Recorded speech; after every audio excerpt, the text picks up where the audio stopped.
Oromoo keefii qabeenya isaanii irraa buqqaaniif biyya keessaa fi biyya alaatiin taasifamaatiin jiru ammas itti fufeera. Godina Harargee Lixaatti dabballoonni OPDO hawaasa dararaatiin turan lama aangoorraa kaafamuun dhaga'ame. Oolmaa bultiin isin nagaa akkam jirtan kabajamtoota daawwattoota Oromiyaa Miidiyaa Neetwork oduu har'aaf qopheeffannee qabannee dhiyaanneerra oduu wajjin aan Usmaan Baayyuuti. Yeroo bulchaa aanaa Masalaa turetti namni maqaan isaa Maammayyaa Yuusuf jedhamu ergama mootummaa wayyaaneetiin itti kenname fudhachuudhaan ilmaan Oromoo 20 ol ajjeesisuun dhiyeenya kana ammoo gocha diinummaan ni raawwate kanaaf jecha aangoon dabalamee fi itti aanaatti gaafatamaa waajjira nageenyaa godina Harargee Lixaa godhamuun muudameetiin ture. Gocha gara jabeenyaan hawaasa irratti raawwatee fi muudamuu nama kanaatiin wal qabatee mormiin uummataa taasifameen aangoorraa kaafameera. Namni biroo ammoo hawaasa iraarsuun bal'inaan komii fi mormiin cimaan irra dhiyaataa kan turee fi itti gaafatamaa dhaaba OPDO godina Harargee Lixaa kan ture namni Sheek Amaan Gadaa jedhamus aangoorraa kaafameera. Dabballoonni OPDO godinaalee garaagaraa keessatti aantummaa saba isaanii dhabuun diinaaf uleetanii hawaasa bal'aa iraarsaatiin jiran aangoo isaanii irraa akka kaafaman hawaasni cimsee mormachuu akka qabu sabboontonni dhaamaniiru.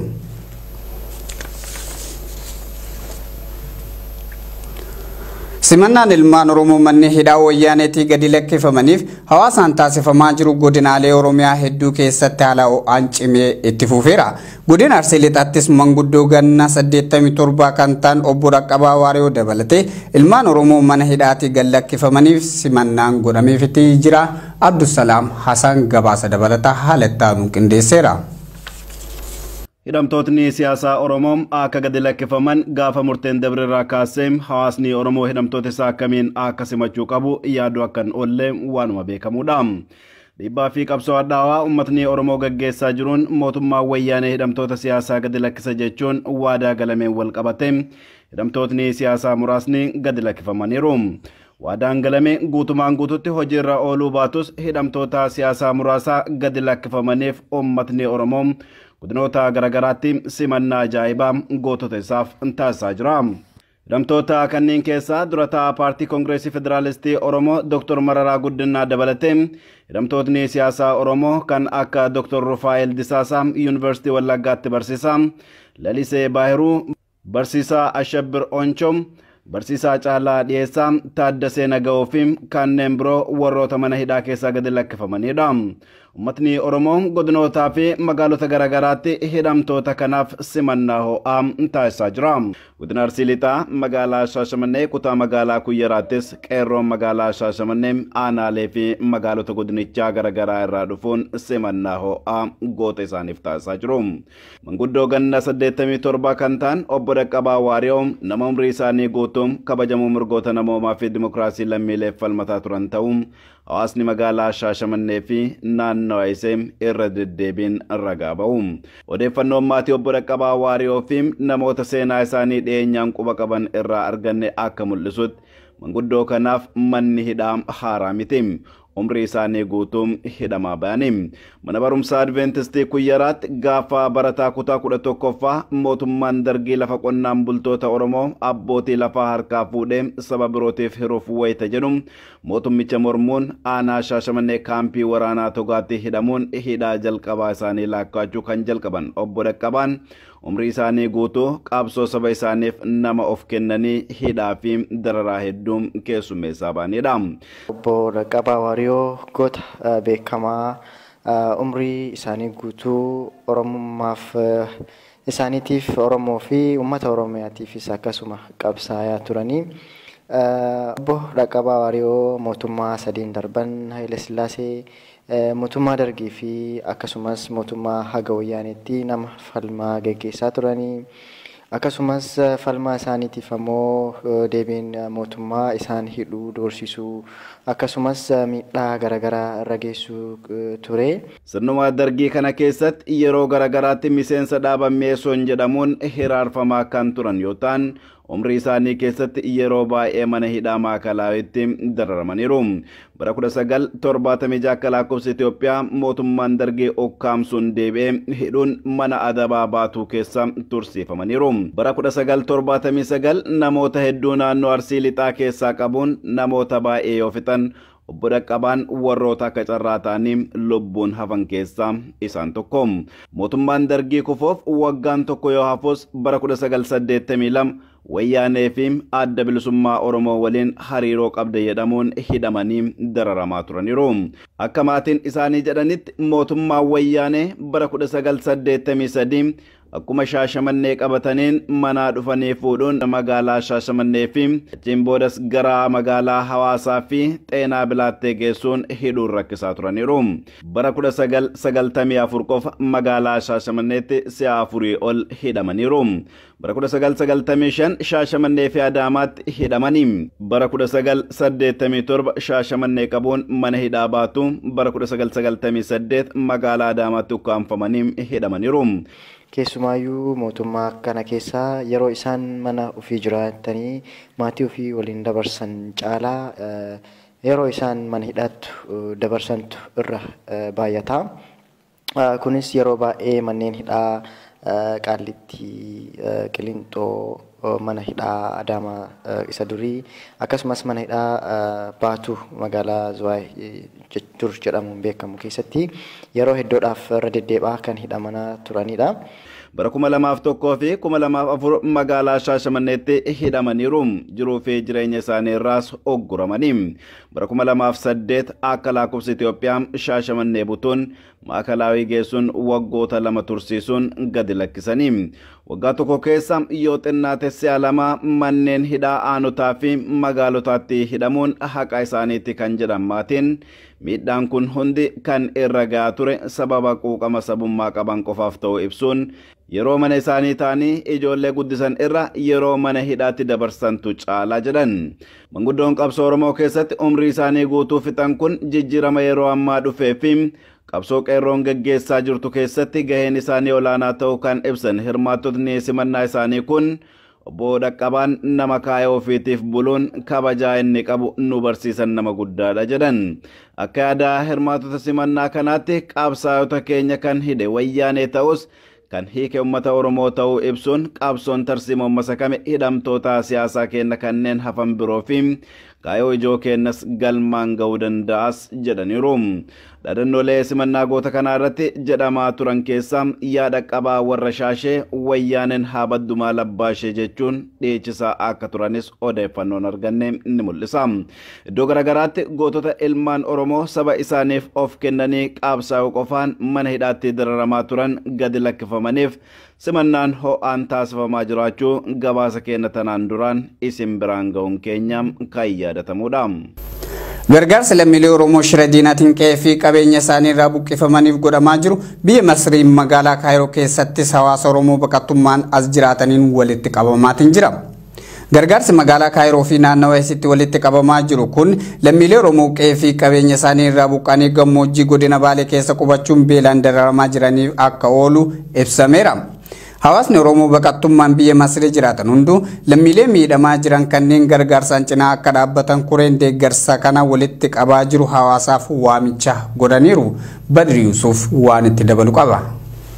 Gargaarsi lammiilee Oromoo qe'eef qabeenya isaanirraa shira alagaatiin buqqifamaniif godhamaa jiru biyya keessa fi alatti itti fufee jira. Haaluma kanaan biyya baqattoonni Oromoo baay'inaan keessatti argaman Masrii magaalaa Kaayiroo keessatti gumaachi maallaqaa lammiilee Oromoo buqqaanii gammoojjii Baalee keessatti miidhamaa jiranii dhaqqabuuf godhamaa jiru itti fufee jira. Gargaarsa lammiilee Oromoo buqqaaniif godhamu kana waldaan Sikkoof Mandoo abbummaan fudhatee koree ijaaree akkaataa hawaasa Oromoo magaalaa Kaayiroo mara hirmaachisu irratti hojjetaa jira. Gargaarsa kana walitti qabuuf koreen ijaaramtee hojiitti seentee akka jirtu miseensa koree gargaarsa uummataa magaalaa Kaayiroo keessaa tokko kan ta'an dargaggoo Tolchaa Hussein Maddaa sababa odeeffannoo dhabuu fi neetworkiin hin jirreef Oromoon bal'aanis tahee mootummaan quba isaan hin qabu. Nutis akka baqattoota Kaayiroo kanatti haguma humna keenyatiin waan dandeenyu walitti buufnee isaan cinaa dhaabbanna jennee kaanee jira. Itti fufuunis dargaggoo Tolchaan. Badri akkuma waliin argaa jirru lammiileen keenya godina Baalee gammoojjii Baalee aanaa Beeltoo Sawweena Daawwee Sarar Gurraa Dhaammolee keessatti baatiiwwan afran darbaniif rakkoo hamaa keessa jiranii sababa hanqina odeeffannootii fi hanqina neetworkii irraa kan ka'e Oromoon bal'aanis mootummaanis quba isaan hin qabu. Kanaaf nutis akka baqattoota biyya Kaayiroo kanatti haguma humna keenyatiin waan dandeenyu walitti buufnee isaan cinaa dhaabbanne jenneetiin hin kaane. Waldaan Sikkoof Mandoo koree nama 4 qabu gargaarsi lammiilee buqqa'aniif akka walitti qabamuuf ummata erga mariisiseen booda ummanni bal'aan koree nama 15 filuu isaa kan dubbatu Tolchaan koree 4 waldayichaa dabalatee walumaa galatti koreen namni 19 gargaarsa kana walitti qabaa akka jiruu fi guutuu magaalaa Kaayiroo keessattis duulli gargaarsa maallaqaa walitti qabuu kun geggeeffamaa akka jiru dubbata. Gargaarsi guuramuu erga eegalee guyyoota 2 gahuu isaa kan ibsu Tolchaa Huseen guyyoota 2 kana keessatti hirmaannaa ummataa dabalerraa hamilee argatuu ibsuun akkaataa gargaarsa kana itti guuraa jiranis akkanatti ibsa. Gargaarsi kun amma erga eegalee guyyaa lamaan kana keessatti hamilee guddaa argannee akkasuma namnis waan qabuun osoo nurraa hin hambifannee nuuf arjoomaa jira. Akkaataan mallattoo walitti qabamuun immoo garee waatsaappiitu ijaarame. Garee waatsaappii san keessatti deeggarsa walitti qabaa jirra. Kan achirraa hafe immoo manneen nyaataa kaafteeriyaawwan garaagaraa mana namoota beeynuu hunda hulaa itti dhadhooyne lammiin keenya beelayaa jira, lammiin keenya dhumaa jira. Osoo nuti jirru qe'ee isaatirraa buqqa'ee hidda mukaa nyaataa jira. Kanaaf waan qabdanirraa nuuf arjoomaa jennee manarra deemneetiin kaafteeriyaa hundarra deemnee deeggarsa kana walitti funaanaa jirra. Gargaarsa arjoomamaa jiru kana keessatti qoonni shamarranii fi hawwanii maal fakkaata jedhee kan hin gaafadhe Tolchaan akkana jedha. Dhugaadha biyya kana keessatti warri dhiiraa dalagaa hin qabu gargaarsa namaatiin jiraata. Xiqqoo warri deeggarsa illee yoo kennu waan wayyaa nuuf kennuu danda'u shamarran Oromooti. Isaanis akkasuma waan kana quba qabanii arjoomaa jiranii jechuudha. Akkuma waliin beeknu qoodni shamarranii qabsoo bilisummaa Oromoo keessattis ta'ee hawaasummaa keessatti bakka ol'aanaa qaba. Ammas akkasumatti nu duuka hirmaataa jiranii warri hin dhagahinis yoo jiraate carraa amma OMN gabaasa hojjete kanaan ni dhagahan jedhee abdii qaba. Shamarran keenya warri hin dhagahin yoo jiraate feesbuukaanis beeksifnee jirra. Waan kana dhagahanii akka hirmaatanii lammii isaanii beelahee kana bira akka dhaabbatan lammii isaanii eegote kana bira akka dhaabbatan yaamicha gochuu barbaadaa jechuudha. Hawaasni gargaarsa lammiileef arjoomuu fedhu koree kana eessatti argatuu danda'a jedhee kan hin gaafadhe miseensi koree gargaarsa lammiilee dargaggoo Tolchaan akkanatti ibsa. Amma koreen akkuma agartee duula gaggeessaa jira. Naannoon Oromoon jiraatu kuni naannoo murtaa'aadha, beekamaadha. Naannoowwan kana hunda keessa naanna'aa funaanaa. Dhaabbataan immoo mana nyaataa tokkummaa naannoo Meedaan Abu Abdoo Shaaral Gumhuriyyaa mana uffata artist Meetii Jamamaa biratti manni nyaataa tokkummaa jedhu tokkoon jira. Mana nyaataa tokkummaa san dhaqanii deeggarsa lammii keenyaaf gochuu barbaanna. Mallaqa kana koreetti nuuf kennaa jedhanii yoo itti kennan taate manni nyaataa tokkummaa sun maqaa isaaniitiif lakkoofsa isaanii galmeessee deeggarsa san hojii dhayne nuuf kennaa jechuudha. Hawaasni Oromoo baqattummaan biyya Masrii magaalaa Kaayiroo keessa jiraatu marti lammiilee Oromoo haala yaaddessaa keessatti argaman gargaaruuf fedhii qabu. Koree kana qunnamuun gargaarsa isaanii arjoomuu akka danda'an koreen gargaarsa uummataa magaalaa Kaayiroo beeksiftee jirti. Ayyee badri dhumarratti waan takka waan itti dabalu jira. Oromoota addunyaa gubbaa jiraniif Ameerikaa, Awustiraaliyaa, Awurooppaa akkasuma biyyoota Arabaa warra biyyoota gurguddatan keessa jiraniif wanti aan dhaamuu barbaadu nuti baqattoonni biyya Masrii kana keessa jirru yoo dhugaa dubbannee namni waan nyaate uffatuyyuu hin qabu. Dalagaan biyya kana keessa hin jirtu jechuudha. Haa ta'u maaliif baqataan Kaayiroo kana godha jenneetiin yoo fudhanne fakkeenya ta'uudhaaf warra biyya gurguddatan keessa jiraniif fakkeenya ta'uudhaaf baqataan yoo waan kana godhe warri kun hoo maal godhuu qaba akka uf laalaniifi uummanni sun uummata nama 40 olitu yeroo ammaa kana battalatti gargaarsa argataa. Kanaaf waan dandeenyuun baqataan addunyaa kana gubbaa jiru hundi waan humna isaa yoo gumaache uummata san hamma tokko damdamachiisuu dandeenya. Kanaaf fakkeenya warri Kaayiroo ta'e kanaan addunyaan guutuun akka hirmaatu abdiin qaba. Yaada kana waan nurraa fuutaniif galatoomaa ulfaadhaa fi OMN. Gargaarsi maallaqaa magaalaa Kaayiroo keessatti walitti qabamaa jiru kun lammiilee Oromoo weerara poolisoota addaa naannoo Somaalee fi bulchiinsa naannoo 5 keessaa humnaan buqqifamanii godina Baalee aanaalee garaagaraa gammoojjii ta'an keessatti argamanii fi beelaf dheebuun hubamaniif oola. Magaalaa Burraayyuutti dargaggoota ayyaana cuuphaa sababeeffachuun sirbaa turan irratti waraanni mootummaa federaalaa miidhaa dhaqqabsiisuun himame. Dargaggoonni kunneen yoo yakka hojjetanillee nutu isaan adaba malee isinii miti jechuun poolisoonni Oromiyaa fi raayyaan ittisa biyyaa wayyaanee walitti gaarreeffachaatiin akka jiranis ibsameera. Mammad Faantaallee gabaasa dabalataa haala ittaanu kanaan qindeesseera. Ammajii 19 bara 2018 magaalaa Burraayyuutti ayyaanni cuuphaa haala ho'aan kabajamee oolee jira. Ayyaanuma kana sababeeffachuun dargaggoota Oromoo magaalaa Burraayyuutti taphachaa sirbaa dhiichisaa deeman raayyaan ittisa mootummaa Itoophiyaa Burraayyuu kaampii keessa qubsiifame badii tokko malee reebicha irratti yoo raawwatu poolisiin Oromiyaa ejjennoon raayyaa ittisa mootummaa wayyaanee dura dhaabbachuun nagaya buusanii jiru. Akka maddeen keenya gabaasanitti waraanni wayyaanee qabsoo hawaasa Burraayyuu laamsheessuuf sochii hawaasaa laaffisuu fi qabsaa'ota jajjaboo adamsuuf yeroo dheeraadhaaf kaampii keessa qubsiifame balaa guddaa gadi dhiibaa jiraachuutu himame. Raayyaan ittisaa piikaappii tokkoon dargaggoota nagayaan ayyaana kabajaa jiran irratti buufamuun reebichaa fi doorsisa yoo eegalan poolisiin Oromiyaa rakkoo karaa dargaggootaa uumamuuf itti gaafatamummaan keenya waan ta'eef nama tokko rukutuuf mirga hin qabdan jechuun gaaffii waraana mootummaa federaalaatiif dhiyeessan. Yaada kanarratti wal dhibdeen jabduun poolisii Oromiyaatii fi raayyaa ittisaa gidduutti dhalatte. Qeerroonis sagalee tokko godhachuun miseensa poolisii Oromiyaa jala hiriiran. Waraanni mootummaa Itoophiyaa immoo gaaffii mirgaa kan poolisoonni Oromiyaa gaafatan gara hokkora birootti jijjiiruuf warra olaanootti bilbilatanii humna dabalataa ooraalii lama hidhatan. Poolisiin Oromiyaa aantummaa hawaasatiif dursa laachuun humni fedhee yoo dabalamillee haala jiru miira bilchaatan tasgabbeessuun balaa hamaa magaalaa Burraayyuutti uumamuuf ture hanqisuu akka danda'anidha kan addeeffame. Walumaa galatti guyyaa kaleessaa ammajjii 19 bara 2018 hanga galgala sa'aa 12tti poolisiin Oromiyaa fi waraanni mootummaa federaalaa osoo walitti gaarreeffatan ooluu maddeen keenya ibsanii jiru. Kan jedhani makalaakaan ijoollee rukuchuu dhabnaan akkamitti ijoollee keenya gara mana keenyatti nutuun galfannaa akka turkurfannaa makalaakaa fi poolisiin Oromiyaa meeshaan na walitti fudhatan akkuma itti gidduu galaniituma addaan akka araaraa godhanii uummanni amma gara amma isaa 12tti kan lafee ol jedhee poolisiin Oromiyaas akka humna dabalachuu godhanii namni dabalamnaanis warri makalaakaa sun achuma kaa'atannaan norma sana jiraachaa jiru. Iddoo mataawwan itti bahu sana jiraatu achi wal daddabalatanii poolisiin Oromiyaas ijoolleen tokkinaadha namni reebbamuun qabuun sirban malee homaatti boonee wanti isaanii akka dalagan hin jiru. Jennaan dura maaf ijoollee manatti hin galfamne maaliif sirbuu kan jiru mutaatti meeshaa fudhannaa mutaatti meeshaa fudhatiin jennaan deebi'een makalaakaan sun immoo Oromiyaa poolisiitti meeshaa fudhate achi namni diddiiruma gaggalaniituma wanti jedhanii amma sa'aatii beeksisa amma sa'a 12tti iyyuu achumatti wal eegaa turanii qeerroonis biraaf hin deemnu ilma faana dhumnaa jedhanii faana hiriiraatii turan warri qeerroo. Oduma walqabateen magaalaa Finfinnee kutaa magaalaa Gooroo keessatti humni waraana wayyaanii dargaggoota Oromoo hedduu kaamsee mana hidhaatti guuraa akka jiru dhagahame. Akka odeeffannoon arganne addeessutti humna waraanaa kun maaliif sirbitu uffata aadaa maaliif uffattu gurmooftanii magaalaa Finfinnee keessa maaliif dhiichistu jechuun sodaa fi jibba magaalaa Finfinnee keessatti Oromoof qaban irratti hundaa'uun ijoollee Oromoo hedduu mana hidhaatti guuraa akka jiran maddeen keenya Oromiyaa Miidiyaa Niitoorkitti himan. Badii tokko malee sababa uffata aadaa Oromoo uffatanii fi afaan ofiitiin sirban qofaaf dargaggoota mana hidhaatti guuramaa jiraniif gaddi guddaan akka itti dhagahame jiraattonni Oromoo magaalaa Finfinnee dubbatan. Hidhaan dargaggoota Oromoo irratti xiyyeeffate kunis dhaabachuu akka qabu qaamonni dhimmi kun kallattiin ilaallatu martuu furmaata rakkoo kana irratti hojjetu akka qaban jiraattonni yaada laatanii jiru.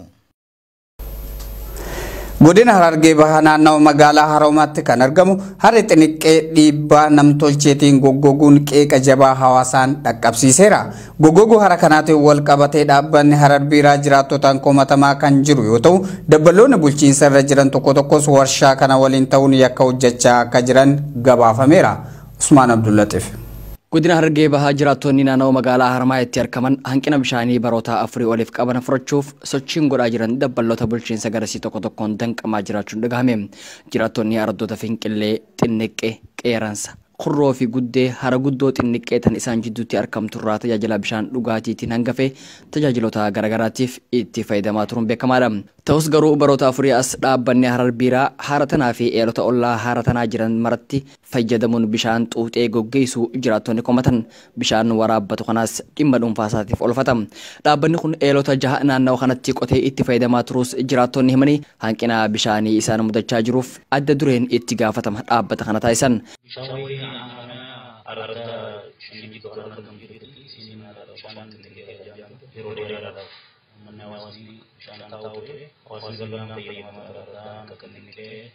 Intilee akkasumas amma argatoo fi argagaleessa akka qabeenya turani gadee naannoo Hararii waan fakkaan Harar Biiraa jedhamu bishaan keessatti baafatu ture bishaan fayyadamaa ta'uu isaa yaadama haaluma qabachaa kanaan yeroo dheeraadhaaf bishaan fayyadamaa waan tureef bishaan san haati taasisanii laga bishaan uummanni eelee qotee fayyadamaa jirus goggoguunsaa beekamee goggogee Gugurang tingin terlalu memperkegun nana wasnya beberapa dari sini jam pemedidikan. Acap dia dari beberapa dari anan wuta sada afan kasa kanjung menggul nanan memedi nada berarti karena berarti kasa ubah berikon milih berapa untuk di sini.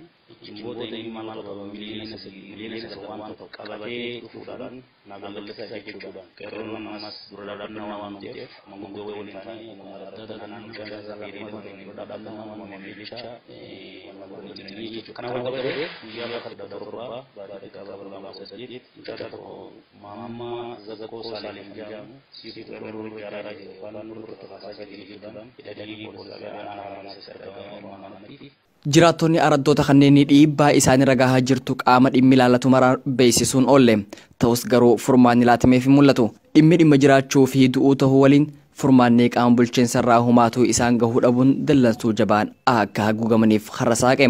Kanarraa ka'uun qeerroo fi jiraattonni araddoota kanneenii tarkaanfii fudhachuun harkiftuu bishaanii dhaabbata Harar Biiraa cabsan. Bishaan duraan dhaabbanni kun dhuunfaa isaatti xuuxaa ture. Tarkaanfii tanaan booda bakka duraan turetti deebi'ee hawaasaaf dhihaachaa akka jiru namni garsii dubbifnee ibsa. Dhaabbanni Harar Biiraa tarkaanfii fudhatameen dhaabbachuun bishaan kanneenii waan isa yarachiiseef gara bulchiinsa aanaa dhaquun iyyataa ture. Bulchiinsi aanaa dhimmicha bitaa fi mirga laaluun bishaan dhaabbata kanaaf deebi'uun dura gumaa baroota afran dabranii qarshii miliyoona 14 dhaabbaticha kafaluu akka qabu murtootti kenne. Akka namni kun himutti qabeenya itti murame irraa hir'isuun dhaabbanni Harar Biiraa wayita qabeenya jiraattotaan gahu jiraattonni lammata bishaan akka isaan irraa qotamu waan hin barbaadiniif murtoo tana simatu hin dandeenye. Dhaabbanni kun hawaasa irraa fuula dhabnaan dabballoota bulchiinsa garasii keessa jiran tokko waliin ta'uun dargaggoota akka inni barbaadutti luuca'uu dhaban qeerroo isintu kakaasutti jira jechuun hidhaatti guraa jiraachuu himan. Namoota haala saniin hidhaman keessaa tokko dargaggoo Maamad Zakkoo Saaleeti. Namni kun amajjii 17 bara 2018 kaasee yeroo ammaa waajjira poolisii aanaa Haramaayaatti hidhaa jira. Yeroo qaamni mootummaa naannoo Oromiyaa ol aanaan aantummaa uummataa mul'isaa jiru kanatti qaamni hooggansa jalaarra jiru dhiibbaa bifa kanaa hawaasa irraan gahuun nageenya hawaasaatiif farra tahaa jira jedhan jiraattonni. Dantaa dhaabbata dhuunfaa dura mirgi isaanii kabajamee dhaabbanni Harar Biiraa fi dabballoonni bitaman kunneen seeraan ala hawaasaa fi qabeenya hawaasaa keessa akka hin galle jiraattonni araddoota magaalaa Haramaayaa gaafatan. Bulchiinsi mootummaa naannoo Oromiyaattis haaromsa gubbaa lallabaa jiru caasaa isaa jalaarra jiran biraan gahuuf ammallee hojiin cimtuun akka isa eeggattu himan. Naannoo Sumaalee keessatti abbaan hirrummaan baay'achuun sodaa cimaa hawaasa naannichaatti uumaa akka jiru gabaafameera.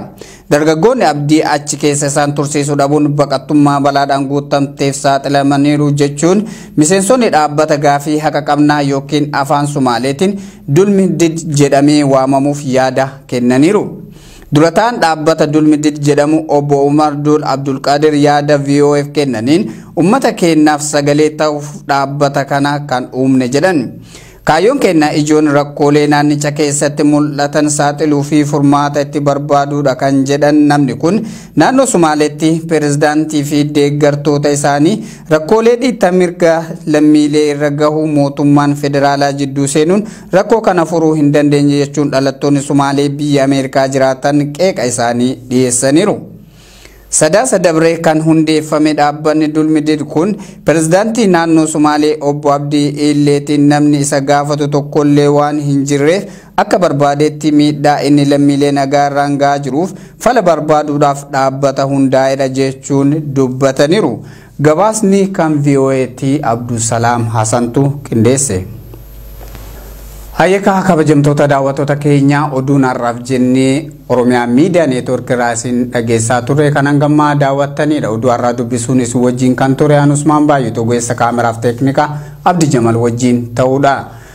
Qophiileen Oromiyaa Miidiyaa Neetwoork afaan itti fufuu hangamanumaan nagaatti isiniin jedha.